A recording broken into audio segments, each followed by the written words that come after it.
Welcome back. Legal sports betting is booming and growing. Virginia is now one of 36 states that offers some form of legal sports gambling. And March is also Problem Gambling Awareness Month, which is why we have some guests here this morning to help you spot a gambling addiction. Now, we are joined by two guests. I want to introduce each of them. First, we're joined by Don McCourtney, the lead gambling coordinator for the Virginia Department of Behavioral Health and Developmental Services. Thanks so much for being here, Don. Thank you.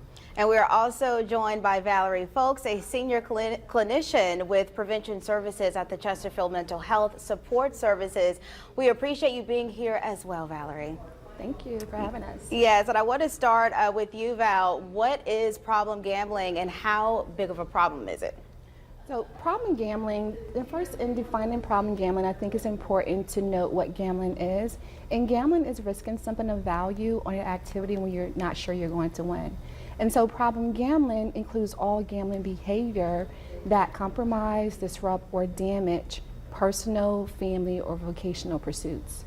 Don, I understand that you worked in Vegas for 20 years. You have some experience with this. How do you help someone spot an addiction like this, a problem with this kind of gambling?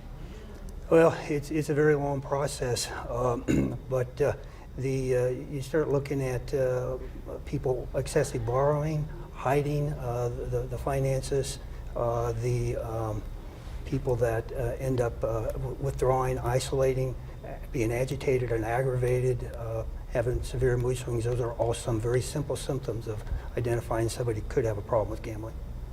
And Don, what are the most, I guess, common and or popular forms of gambling, if you can kind of expound on that so folks can be aware?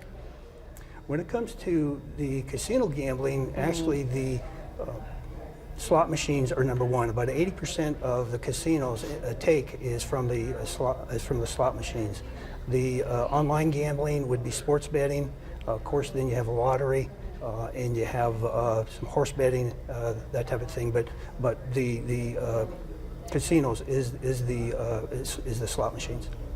And then obviously the phone has probably overtaken that as well, right? Because yes. Now anyone can gamble anywhere in Virginia on their phone. Yes. You know, March Madness is next week. This is probably one of the most popular times, other than things like the Super Bowl, to bet. What are we going to see this weekend? What can we expect? How do you know if someone's in trouble? Well, last year, for example, there was $3.1 billion gambled during March Madness. And statistically, about 5% of the population have a problem with gambling that do gamble. And so you figure that's about 150 million when you just figure the straight 5%. But it's probably higher than that because problem gamblers generally spend more money gambling than non-problem gamblers.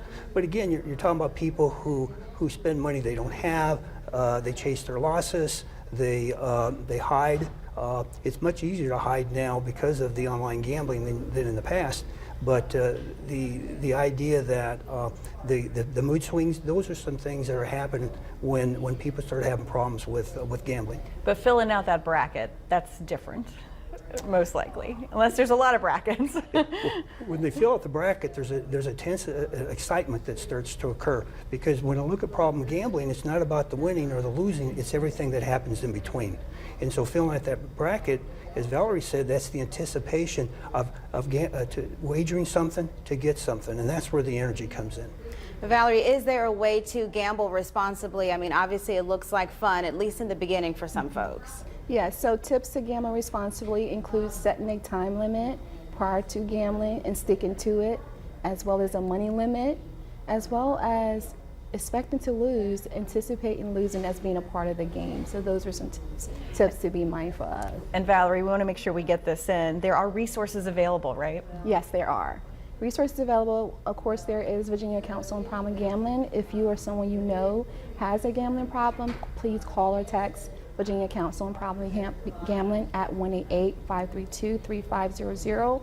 Other supports out there would be Gambling Anonymous, Gam-Anon, Gam-Talk, and of course Be Well VA, which is a organization that helps you connect to your local community service board for additional support and mental health resources. All right, we want to thank you, Valerie and Don, so much for your time, for being here. We've had information at the bottom of the screen this entire interview so people know what websites that they can visit. Again, it's Virginia Council on Problem Gambling. Thank you so much for being here. Thank you, guys. Thank you so much for having us.